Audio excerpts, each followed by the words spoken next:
Nagtanong si Teacher Lee kung para saan naman daw ang e-commerce platform na nabanggit ng ating bida. Sinabi ni Fang Ping na napakarami na nga raw ngayong tao ang mas pinipiling mag-shopping sa online, dapat nga raw ay nakakasabay na rin sa uso ang mga gaya nilang martial artist.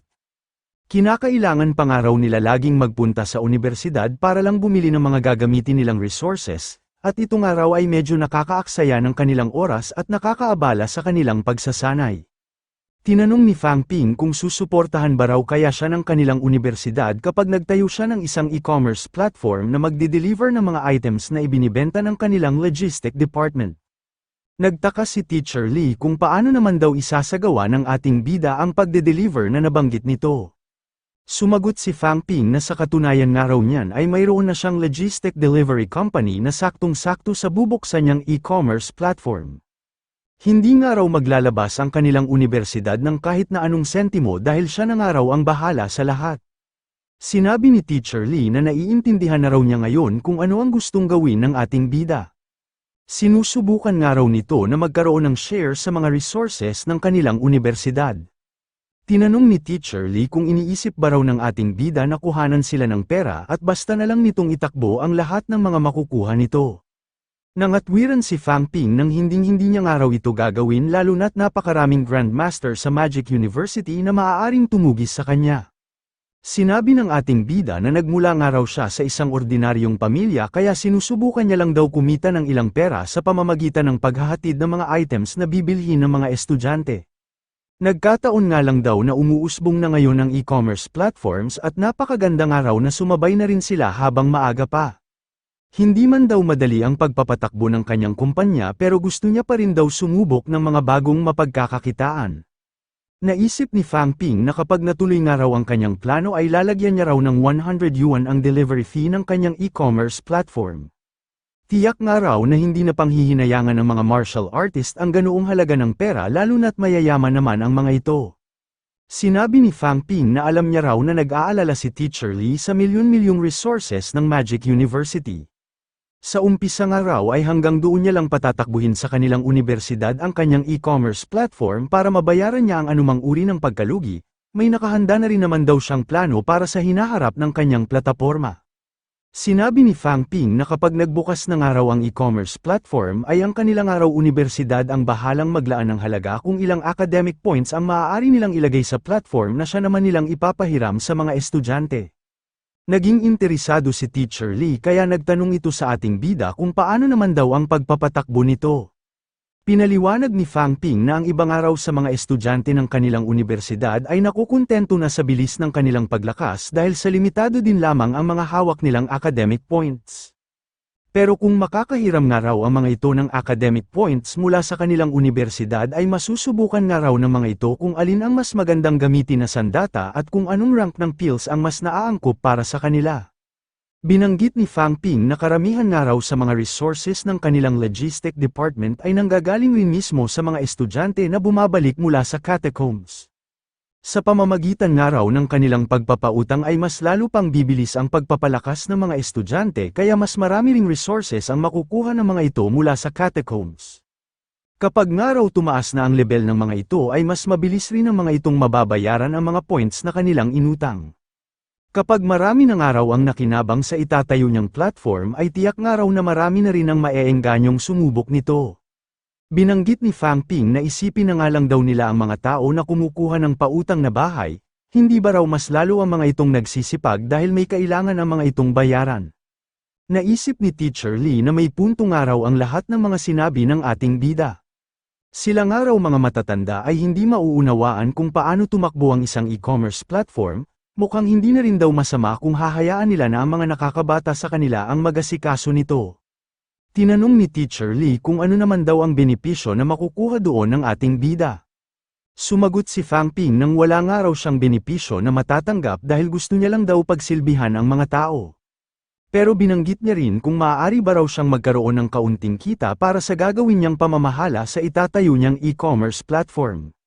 Sinabi ni Teacher Lee na napakatalino nga raw pala ng ating bida, pero napakalaki nga raw ng plano na nabanggit nito kaya hindi raw siya ang makakapagbigay ng huling desisyon. Sinamahan ni Teacher Lee ang ating bida para magtungo sa Dean's office. Sinabi ni Fang Ping kay Din Huangjing na iginagarantiya niya raw na kapag pumayag ito sa kanyang plano ay mahihigitan na ng kanilang Magic University ang Capital University sa loob lang ng maikling panahon. Sinabihan ni Din Huangjing ang ating bida ng napakagaling nga raw nitong magsalita. Posible man daw ang mga sinabi ng ating bida pero masyado pa nga raw itong mahina, mas mabuti nga raw kung sa pagsasanay na lang nito ilaan ang lahat ng libre nitong oras. Binanggit ni Fang Ping kay Din Huangjing na nakatutulong daw sa pagpapataas ng kanyang mental strength ang pag-aasikaso niya ng kanyang kumpanya. Parehas na nagtaka sina Teacher Lee at Din Huangjing sa sinabi ng ating bida. Nag-focus si Fang Ping para patunayan sa dalawa na totoo ang kanyang sinasabi. Pinadampi niya sa buhok ni Din Huangjing ang mental strength na kanyang ipinalabas. Nagtaka ang ating bida noong makaramdam ito ng kapangyarihan na patungo sa kanya. Hanggang sa naitulak na nga siya ng kapangyarihang ito sa isa sa mga pader ng opisina. Naisip ni Fang Ping na isang araw talagang Grandmaster si Din Huangjing dahil ibang-ibang araw ang naging reaksyon nito kumpara noong gawin niya ito kay Wang Jinyang. Natuwa si Din Huangjing dahil nagagamit ng araw agad ng ating bida ang mental strength nito kahit na isa pa lang itong rank 3 martial artist. Tinanong naman ni Teacher Lee kung ito ba raw ang rason kung bakit ang Governor General at ang mga tao na nagtatrabaho sa business industry ay mabilis na nakakapag-breakthrough sa mas mataas na rank. Sinabi ni Din Huangjing na maging ang pagpaplano sa politics, business o catacombs ay mga uri rin daw ng pagsasanay dahil nagagawa nga raw nitong maging aktibo ang utak ng isang tao. Ito nga raw siguro ang paliwanag kung bakit mabilis na nag-a-advance ang mental strength ng kanilang prinsipal. Tinanong ni Teacher Lee si Din Huangjing kung maaari ba raw nitong ipaubaya sa kanya ang pamamahala sa ilang negosyo ng kanilang Magic University. Sinabihan ni Din Huangjing si Teacher Lee nang mag-iwan naman daw ito ng kikitaing pera para sa kanilang universidad. Hindi rin daw nila maaaring basta na lang tanggalan ng trabaho ang ilan sa kanilang mga empleyado. Natawa si Fang Ping noong makita nito na hindi pinagbigyan ni Din Huangjing ang hinihiling ni Teacher Lee. Tinanong ni Din Huangjing ang ating bida kung sigurado ba raw ito na nakaramdam ito ng mental strength nang dahil sa pagpapatakbo nito ng isang kumpanya.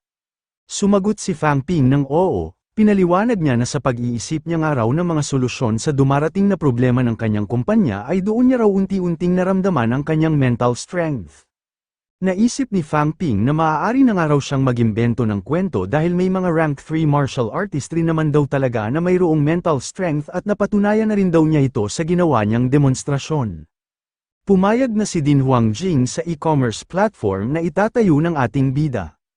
Pero hindi niya lang daw ito hinihikayat na mangolekta ng interes mula sa mga estudyante dahil ang pinaka-intensyon nga raw ng pagpapahiram nila ng academic points ay ang matulungan ang mga ito na makapagpalakas. Ipinaliwanag ni Fang Ping na hindi niya naman daw ito gagawin para lang kumita ng pera. Gusto niya nga raw ipaalam sa mga estudyante na hindi ang mga ito basta-basta makakakuha ng kahit na anong bagay sa madaling paraan, mas lalo nga raw ang mga itong magsisipag pag alam nila na may interes sila na kailangang bayaran. Sinabi ni Din Huangjing na pasok nga raw sa kahulugan ng pagiging isang martial artist ang binanggit ng ating bida. Susundin na nga raw nila ang mga binabalak nitong gawin sa itatayo nitong e-commerce platform, at magpapahiram nga raw ang kanilang universidad ng 100,000 academic points. Ang 90% daw ng loan interest ay mapupunta sa kanilang Magic University at ang 10% naman daw ay mapupunta kay Fang Ping bilang kanilang administration fee sa bubuksan nitong plataporma. Pinasalamatan ni Fang Ping si Din Huangjing matapos siya nitong bigyan ng pahintulot. Naisip ng ating bida na sa loob nga raw ng isang taon ay kikita ng libu-libong points ang 100,000 academic points na ipapahiram ng kanilang universidad, at ang 10% nga raw na mapupunta sa kanya ay magkakahalaga na ng ilang milyon. Sinabi ni Din Huangjing na bago nga raw magsimula ang ating bida ay kailangan daw muna nitong matupad ang ilang tuntunin at kondisyon ng kanilang universidad.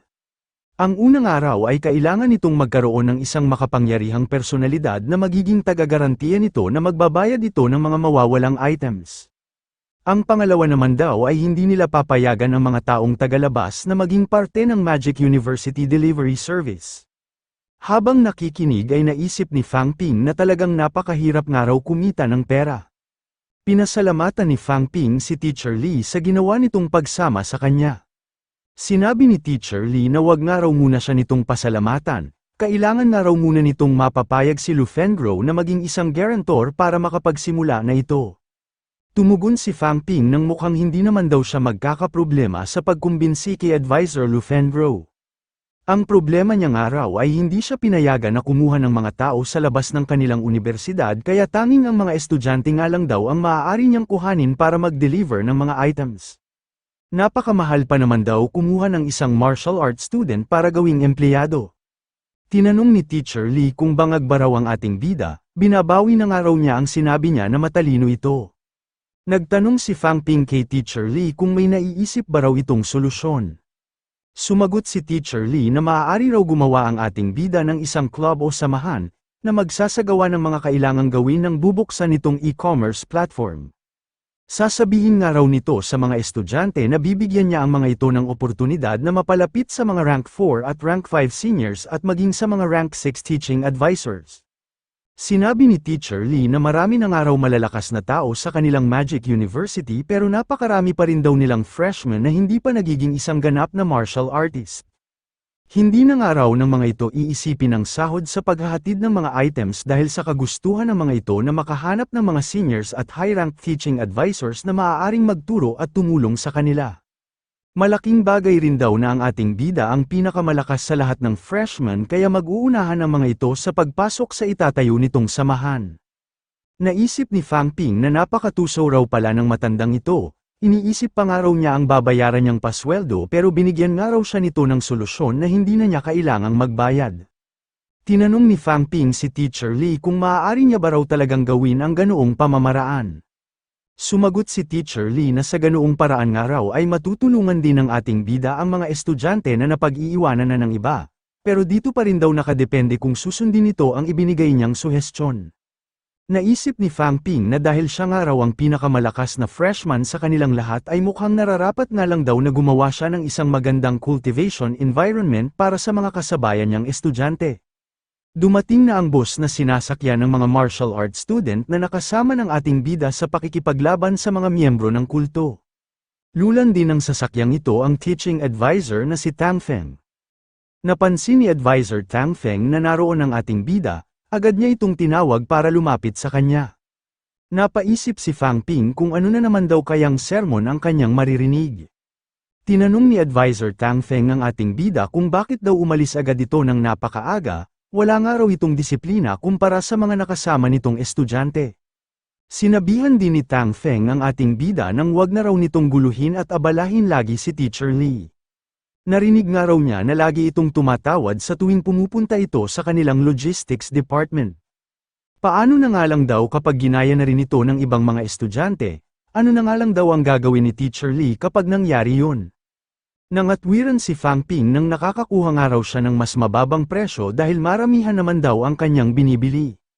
Iginiit pa rin ni Advisor Tang Feng na hindi nga raw ito maaaring tumawad kay Teacher Lee dahil hindi naman daw nito pwedeng baguhin ang presyo na inilagay ng kanilang universidad.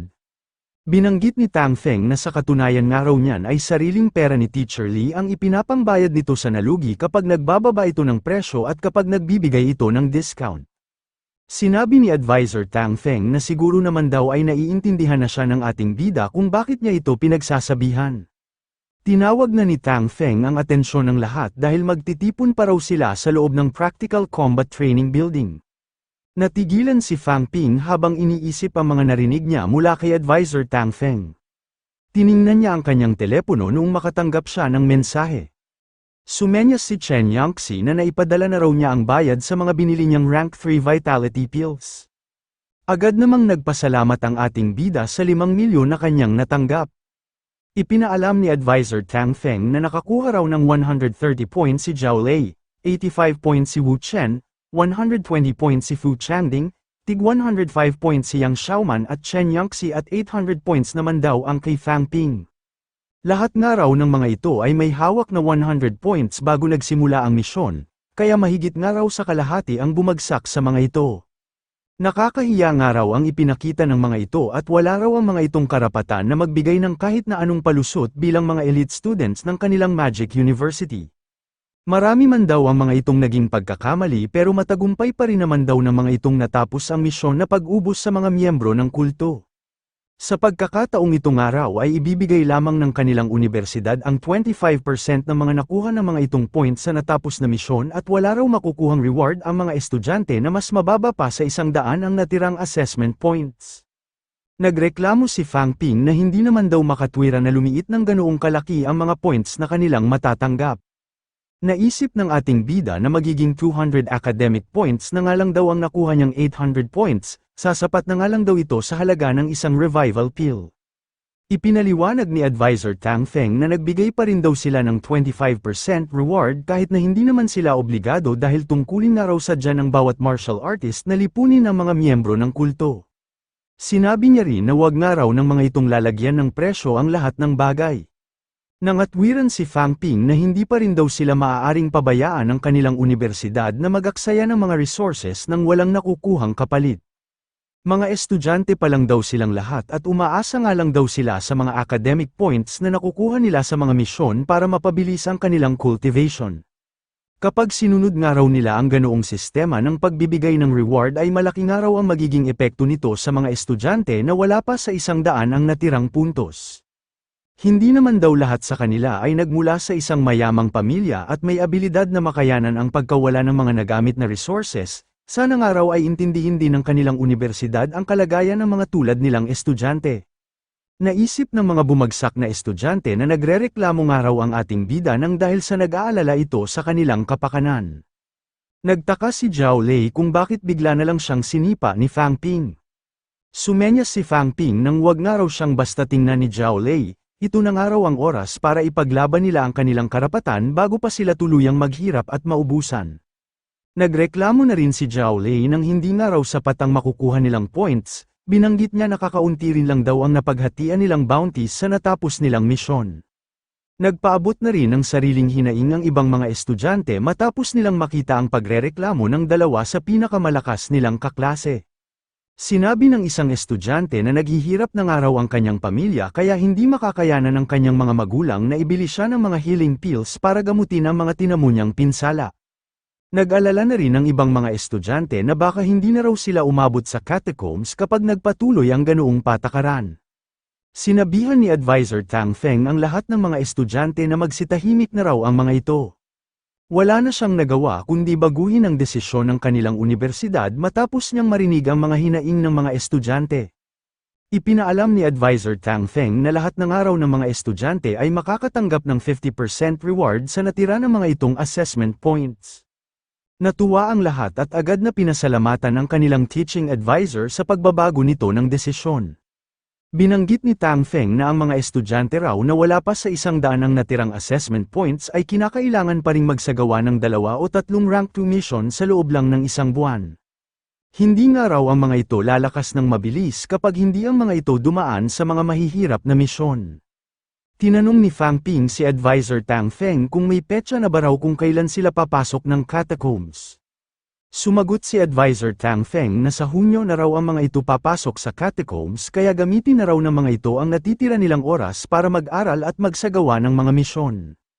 Bukas nga raw ay magsisimula na ang mga ito sa pag-aaral tungkol sa kultura, heograpiya at sa iba't ibang klase ng nilalang na matatagpuan sa loob ng catacombs. Naisip ni Fang Ping na kakaunti na lang daw pala ang kanyang oras dahil papasok na raw sila pagkatapos ng 1 buwan. Kailangan niya nga raw ibigay ang lahat ng kanyang makakaya para mas mapalakas pa niya ang kanyang mga abilidad at para kumita agad siya ng mas maraming wealth value. Naghiwa-hiwalay na ang mga estudyante para magpahinga sa kani-kanilang dormitoryo. Naisip ni Fang Ping na kailangan na nga raw niyang simulan bukas ang paghahanap ng kanyang mga gagawing empleyado.